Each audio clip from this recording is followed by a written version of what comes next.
Well, yeah, I mean, I think right now what we're seeing is the cyberspace has become, in a way, not just the fifth domain of battle space, but it's also become a major domain of criminal operations around the world.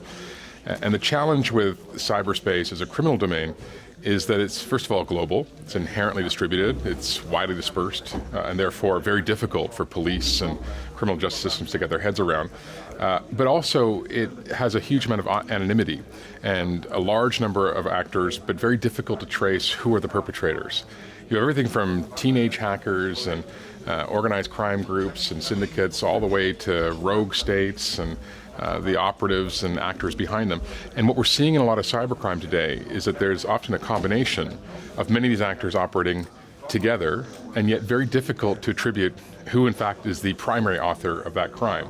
So this isn't just a problem because it's globally distributed, it's a problem because it's very difficult to determine who in fact are the primary perpetrators and how to isolate them. Because inherent in cybercrime, of course, is a degree of anonymity and secrecy, which makes it extremely difficult to engage them. So this is a challenge today for many, many, many police departments and intelligence services and criminal justice systems around the world. But we haven't seen anything yet in terms of what is coming. With the onset of 5G and the rise of IoT, we're going to see a vast, extraordinary expansion in cybercrime, not just essentially perpetrated by individuals, but automated and running 24/7, which is going to make it extremely difficult for, I think, governments, private actors, and citizens to respond.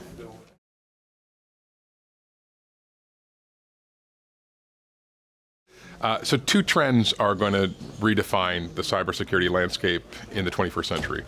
The first is turbo-urbanization. We're seeing a massive shift of populations around the world to cities. I mean, Europe is already 85% urban, but Africa and Asia are about to go through probably the biggest demographic transition in history, which means that a lot of our population centers are going to be urban or in peri-urban areas, and so therefore the opportunities for cybercrime are going to be very much there. The second mega trend is automation and digitization. We're seeing an extraordinary pickup, obviously, of IoT, and the onset of 5G is going to speed up our connectivity. But we're also seeing a huge and dramatic penetration of cell phones and computer infrastructure. And as more and more people come online, that's going to create, obviously, both opportunity, but more opportunity for cybercrime. So it's the convergence of these two challenges in cities, including cities whose names we don't even know the names of yet because they've yet to be built, where I think cybercrime is going to be a major challenge. Why? Well, because cities haven't really been ahead on the agenda when it comes to thinking about ensuring digital security within their spheres. The conversation's been very much dominated by companies and by national governments and by intelligence agencies. And cities are going to have to really step up their game politically to really start setting rules of the road and thinking about cyber governance in the urban sphere. And that means minimally having minimum protections around devices that are going to be connected to the grid, because the surface area, the attack surface, is going to grow exponentially in the next decade or two. And so if cities aren't ready, I'm afraid it's going to create an enormous threat for citizens where the majority of the world's population are going to live.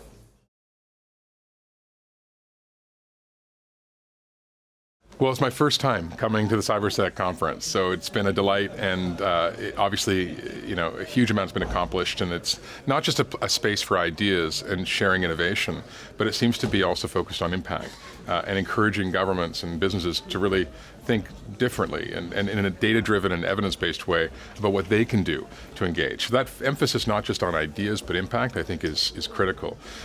Obviously, as we barrel forth into this fourth industrial revolution, this era of digitization, it's more important than ever that we as citizens educate ourselves and become more literate and aware of this technological world around us.